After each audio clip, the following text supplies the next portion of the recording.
Kita akan lanjutkan perbincangan kita dengan psikolog klinis dewasa Liza Marieli. Mbak Liza melanjutkan pertanyaan di segmen sebelumnya. Tadi Mbak Liza menyatakan bahwa kemungkinan ini adalah perilaku psikopat. Tapi apakah memang sesadis itu psikopat bahkan tega membunuh anaknya sendiri yang baru berusia 2 tahun di sini?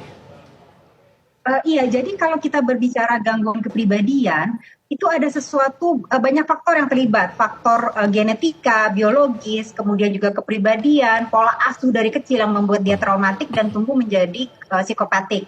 Tapi kalau dari sisi genetika biologis aja, itu sudah pasti ada komponen fungsi otak yang tidak benar. Tidak benar, dia tidak punya daya analisa yang baik.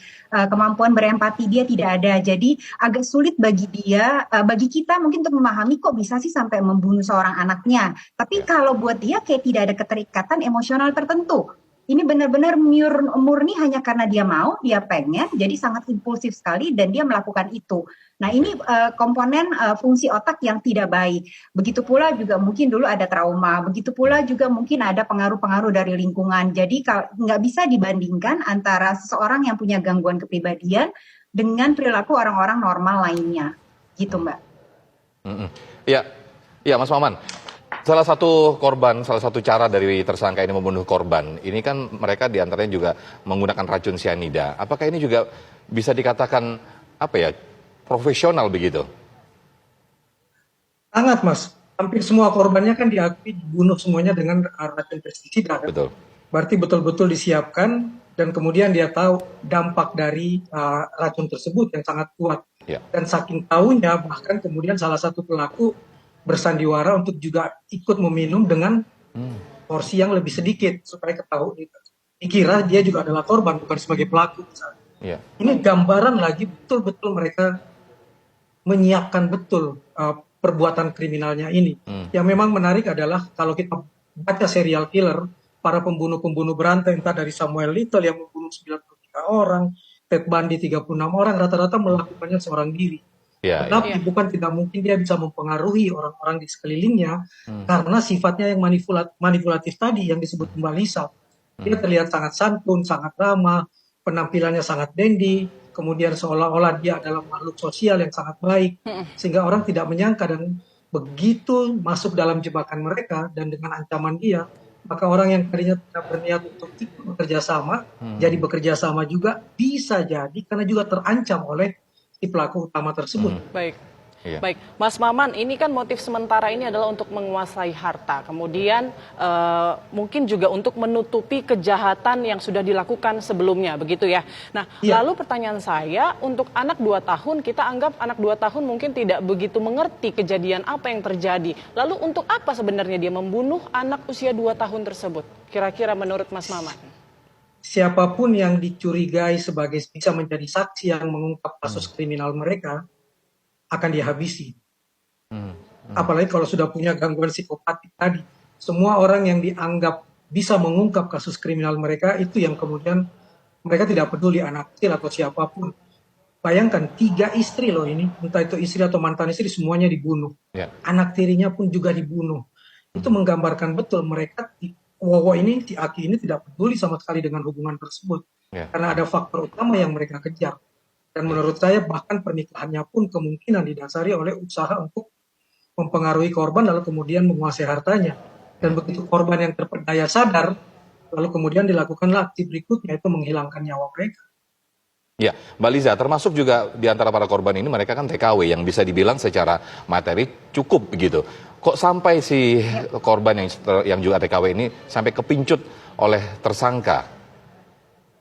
Iya, kalau dari sisi psikologi, 2 titik lemah individu itu ada 2, Mas. Yang pertama itu adalah rasa kasihan, yang kedua itu rasa rakus. Ya, rakus dalam arti pengen menggandakan kekayaan, pengen lebih lagi dan selalu lebih lagi. Ini juga dua titik lemah ini yang biasanya digunakan oleh mereka-mereka pelaku kita katakan hipnotis gendam di jalanan. Itu yang akan didekati itu adalah kasihan dong, saya udah nggak makan berapa hari, sampai kemudian nanti dikasihlah jam Rolexnya apalah seperti itu. Jadi dua titik lemah tersebut, rasa kasihan sama rasa rakus tersebut, keinginan untuk punya lagi dan punya lagi. Jadi kalau tadi pertanyaannya kok TKW udah kemungkinan besar sudah punya keuangan yang baik, sudah oke kehidupannya, kenapa masih bisa? Karena mungkin ada iming-iming untuk bisa menduplikasi dan memperbanyak lagi kekayaan yang dimiliki. Nah, ketika kita tidak punya akar yang cukup kokoh, ketika kita daya analisanya tidak jalan pada saat itu, ketika memang pengen banget untuk istilahnya impulsif, pengen instan cepat lebih kaya lagi, tidak usaha, tidak berjuang lagi, capek kali mungkin dulu TKW, ya udah deh, percaya aja deh dengan si tersangka ini dan menyerahkan semua harta yang dimilikinya. Baik, Mbak Liza, tadi polisi juga mengatakan bahwa saat ini tuh ada lubang yang disiapkan juga untuk kemungkinan korban selanjutnya. Nah, kalau begini apa kita menyebutnya? Apakah bisa disebut maniak atau seperti apa? Ya, balik lagi ke tadi yang tadi saya katakan, saya sangat curiga dan cukup mengarah kepada gangguan kepribadian psikopatik. Sekali lagi saya katakan, psikopatik itu hanya mementingkan dirinya sendiri. Dia mementingkan kemauannya dia, kebutuhannya dia, apa yang dia mau secara impulsif dia harus dapatkan. Dia tidak berpikir akan konsekuensi, akan menyakiti orang lain karena tidak punya sama sekali yang namanya rasa bersalah dan empati, rasa kasihan sama orang lain. Boro-boro empati deh, rasa kasihannya aja itu belum ada. Jadi ini yang membuat dia pada akhirnya berpikir ini sesimpel kayak dia beli makan jajan pinggir jalan gitu yang ada di kepalanya, karena menurut dia ya memang sesimpel itu, sesederhana itu. Buat kita orang yang masih punya empati, kasihan dan juga rasa bersalah, daya nalar yang baik, ini tentu saja tidak masuk akal, tapi buat mereka ini satu hal yang biasa saja, sehingga mereka lakukan dengan semudah itu seakan-akan tanpa beban. Iya, Mas Maman, terlalu jauh nggak sih kalau misalnya kasus ini diarahkan menuju ke satu aliran tertentu atau mungkin... Oke, baik, Mas Maman masih mendengar suara saya? Dengar suaranya Mas, gambar saya yang hilang. Oke, baik. Oke, Mas Maman, terlalu jauh nggak sih kalau misalnya ini dihubungkan ke arah sekte tertentu atau aliran tertentu begitu? Untuk saat ini masih terlalu jauh Mas, nggak ada bentuk ritual yang dilakukan dan lain sebagainya. Betul-betul saya melihat bahwa ini pembunuhan berantai kemungkinan besar atas dasar ekonomi, faktor ekonomi di dalamnya yang dilakukan oleh orang-orang yang tadi dengan ciri yang diperlihatkan oleh Mbak Lisa, orang-orang yang tidak punya rasa iba, orang-orang yang rakus dan sadis, itu yang faktor yang ketiga. Baik, selain faktor ekonomi mungkin Mas Maman ada motif lain nggak yang mungkin bisa diduga dari Mas Maman? Mungkin ada contoh-contoh kasus yang serupa atau seperti apa?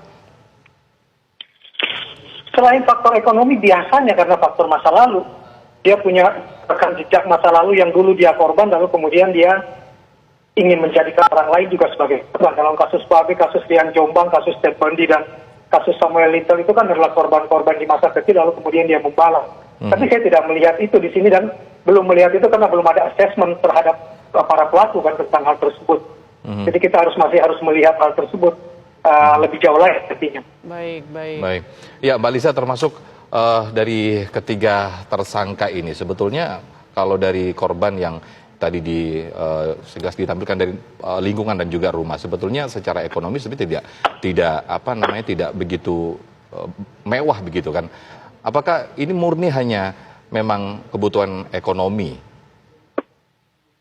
Ya, saya sepakat dengan Mas Maman ya. Ini kita membutuhkan asesmen yang lebih mendalam untuk penegakan diagnosa.